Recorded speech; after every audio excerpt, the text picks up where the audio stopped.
नमस्कार. कधी विचार केलाय की एका प्रसिद्ध तीर्थक्षेत्राचा जन्म एका मुलाने आपल्या आईला दिलेल्या वचनामुळे कसा झाला असेल? आज आपण गुरुचरित्रातलीच एक अशी अद्भुत कथा ऐकणार आहोत, महाबळेश्वर आणि गोकर्ण यांच्या उत्पत्तीची. तर असं म्हणतात की प्रत्येक मोठ्या कथेची सुरुवात ही एका साध्या प्रश्नाने होते, आणि इथेही अगदी तसंच घडतं. नामधारक नावाचा एक शिष्य आपले गुरु सिद्धमुनींना विचारतो, स्वामी, हे गोकर्ण क्षेत्र इतकं पवित्र, इतकं पूजनीय का आहे? आणि याच प्रश्नामुळे या संपूर्ण पौराणिक कथेला सुरुवात होते. आता गंमत बघा, ही कथा कुठल्या देवापासून नाही सुरू होत, तर एका मुलाने आपल्या आईला दिलेल्या एका प्रचंड मोठ्या वचनाने सुरू होते. या कथेच्या केंद्रस्थानी आहेत श्री रावण आणि त्यांच्या मातुश्री कैकजी. त्या भगवान शिवाच्या निस्सीम भक्त होत्या, पण त्यांना एक गोष्ट खूप फटकायची. रोजच्या पूजेसाठी त्यांना मातीचं तात्पुरतं लिंग वापरावं लागत होतं, आणि हे त्यांना खूप दुःख द्यायचं. आईचं हे दुःख श्री रावणांना पाहवलं नाही, आणि त्यांनी एक असं वचन दिलं जे ऐकायलाही अशक्य वाटत होतं. ते म्हणाले, आई, कशाला हा त्रास करून घेतेस? मी तुझ्यासाठी प्रत्यक्ष भगवान शिवांचं निवासस्थान म्हणजे अख्खा कैलास पर्वतच उचलून इथे घेऊन येतो. हे वचन फक्त एका मुलाचं आईवरचं प्रेम नव्हतं, तर ही एका अशा महानाट्याची सुरुवात होती जे पुढे जाऊन देवांनाही चिंतेत टाकणार होतं. आणि आपलं वचन पूर्ण करण्यासाठी श्री रावण पोचले थेट कैलास पर्वतावर. त्यांनी आपल्या 20 हातांनी तो पर्वत उचलायचा प्रयत्न केला. म्हणतात की अख्खं ब्रह्मांड हादरलं होतं. पण भगवान शिव आपल्या भक्ताची ही शक्ती पाहून फक्त हसले. त्यांनी आपल्या पायाच्या केवळ एका अंगठ्याने पर्वत दाबला आणि श्री रावण खाली अडकले. पण इथेच तर त्यांच्या भक्तीची खरी परीक्षा होती. अडकलेल्या अवस्थेत त्यांनी जी तपश्चर्या केली ती खरंच अतुलनीय होती. स्वतःच्या शिरांपासून विळा बनवून त्यांनी सामवेदाचं असं गायन केलं की भगवान शिव अखेर प्रसन्न झालेच.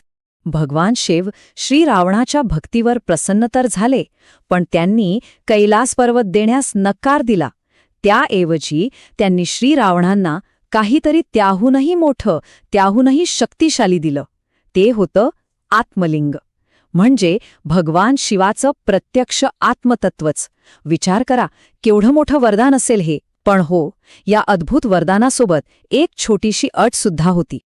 अट अगदी साधी सरळ होती. ती म्हणजे हे आत्मलिंग लंकेतल्या अंतिम स्थळी पोहोचेपर्यंत त्याला जमिनीवर कुठेही ठेवायचं नाही. जमिनीला स्पर्श होता कामा नये. बघा, किती सोपी वाटतेय ना ही अट. पण ही साधीशी वाटणारी अट पुढे जाऊन संपूर्ण कथेला एक वेगळंच वळण देणार होती. आणि ही बातमी नारद मुनींमार्फत जशी स्वर्गात पोचली तशी देवांमध्ये एकच खळबळ उडाली. म्हणजे विचार करा, श्री रावणांच्या हातात आता प्रत्यक्ष भगवान शिवाचं आत्मतत्व होतं. विश्वाची सगळी शक्ती एकवटलेलं ते आत्मलिंग. या एका विचारानेच सगळे देव अक्षरशः भयभीत झाले.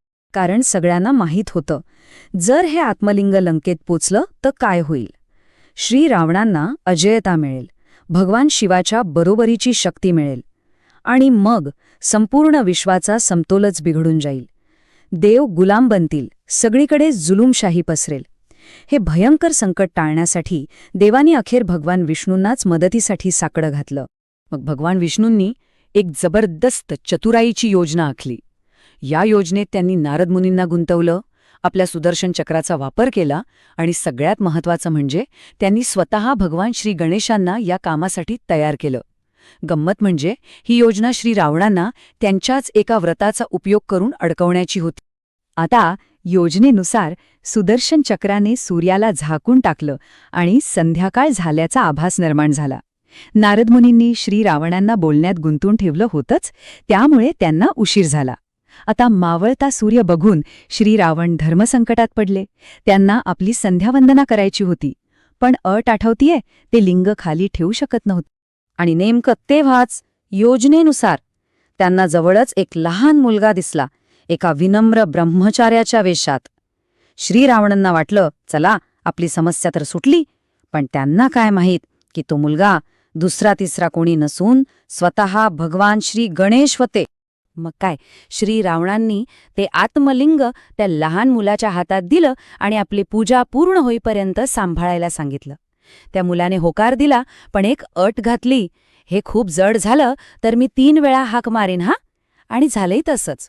पूजेदरम्यान त्या मुलाने पहिली हाक मारली, दुसरी मारली आणि मग तिसरी. श्रीरावण पूजेत इतके मग्न होते की त्यांचं लक्षच नव्हतं. आणि तिसऱ्या हाकेनंतर त्या मुलाने ते शक्तिशाली आत्मलिंग जमिनीवर ठेवून दिलं. आणि हे झालं. भगवान शिवाची अट पूर्ण झाली. एकदा जमिनीला स्पर्श झाला की ते लिंग आता तिथून हलवणं अशक्य होतं. देवांची योजना यशस्वी झाली होती. आपली पूजा संपवून श्रीरावण परत आले आणि समोरचं दृश्य पाहून ते प्रचंड संतापले. त्यांनी आपल्या 20 हातांची सगळी ताकद लावून ते लिंग उपटण्याचा प्रयत्न केला. पण ते आपल्या जागेवरून इंच भरही हललं नाही. ते आत्मलिंग आता तिथे कायमचं स्थापित झालं होतं. श्रीरावणांनी ते लिंग इतक्या शक्तीने ओढण्याचा प्रयत्न केला की त्या लिंगाचा आकारच बदलला.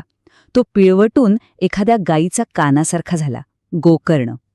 आणि म्हणूनच त्या पवित्र जागेला नाव मिळालं गोकर्ण.